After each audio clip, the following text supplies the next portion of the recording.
Hello, I'm Kasim Hassan Ali. 10 members of the Nairobi County Assembly have been charged a collective sum of 100,000 Kenya shilling by their party ODM over last week's attack to the Executive Director Magerer Langat. The punishment was spelled out by the party's National Executive Committee, with Kisumu Senator Anyang' Nyong'o saying the MCAs led by Majority Leader Elias Otieno were reprimanded for portraying the party in bad light. The party has further established a disciplinary committee to be chaired by lawyer Fred Ajok, whose immediate task will be looking at allegations made against Langat and to submit a report in 10 days.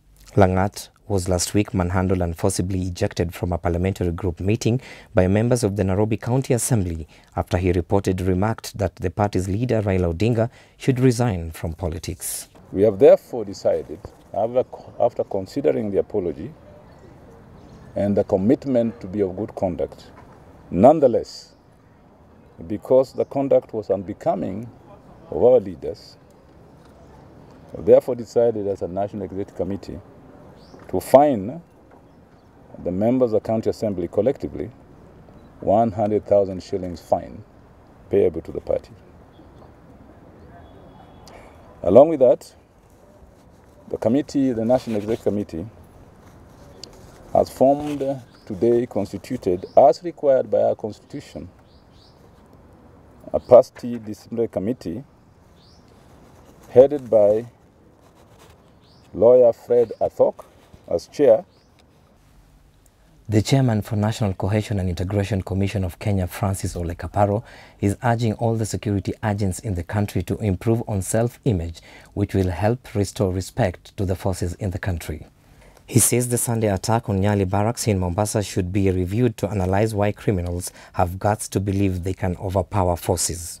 Kaparo says he has observed the continuing lack of respect for the security forces compared to last year, where Kenyans gave them a lot of respect. He is urging Kenyans to accommodate police and work with them to identify criminal elements in the society. A long time ago, society respected authority. They respected the crown. They feared the police. They wouldn't raise their hands against the police. Now the police and other law enforcement agencies have been taken as fair game by all these ragtag militia and thieves and criminals of all description and stripes. And that certainly is worrying. So I really find it extremely difficult to understand why people come to the defense of criminals and they don't say anything about the victims. The Kenya Certificate of Primary Educations are underway countrywide amid measures to curb cheating. The over 800,000 candidates are sitting the examinations in 24,000 centres, according to the Kenya National Examinations Council. Sports check by Capital Newsbeat at the Moi Avenue Primary School revealed that examinations were proceeding smoothly, according to the headmistress Eunice Mlati. The exam started well at 8:30. We are expecting them to end at 10:30. They are doing maths paper and they are prepared well. So we are expecting them to perform well. The National Police Service Commission says it will decide the next step to take following the court revocation for the recent police recruitment exercise.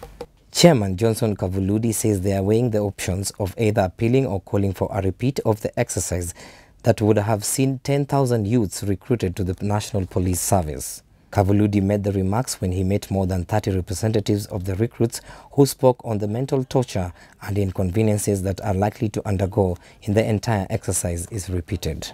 The affected recruits are complaining that they had already prepared themselves psychologically to serve under utumishi kwa wote. Don't commit suicide about this. Don't allow yourselves to be weighed down.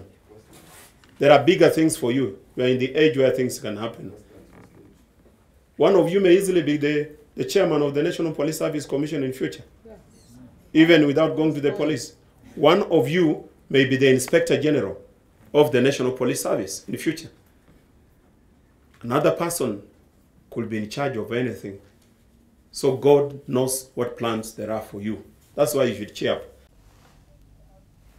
In business, Safaricom has announced it has received all regulatory approvals, which was required to complete its 7.2 billion shillings acquisition of various assets of ESA Telecommunications Kenya Limited. The acquisition, the largest of its kind in the telecom sector in Kenya, has received the approvals of the Communications Authority of Kenya, the Competition Authority of Kenya, and Capital Markets Authority of Kenya. The transaction, which involves the acquisition of Safaricom of ESA's passive network infrastructure and frequency spectrum, will also extend to the onboard of 150 of ESA's employees. From the sports desk, female marathon star Rita Jeptoo has expressed her option for her B sample to be analyzed to establish whether it supports the adverse results for her A sample that tested positive for the blood booster EPO. In a statement after a day-long hearing before Athletics Kenya Medical and Anti-Doping Commission, the Federation confirmed the 3-time Boston and 2-time Chicago Marathon champion had chosen to await the results of the B sample that is sealed and can be presented when it is opened. Jeptoo, who appeared distraught, said she had nothing to say about the matter that has now been referred to the world body IAAF for action. For more on this and other stories, do log on to our website www.capitalfm.co.ke/TV. I've been your host, Kasim Hassan Ali.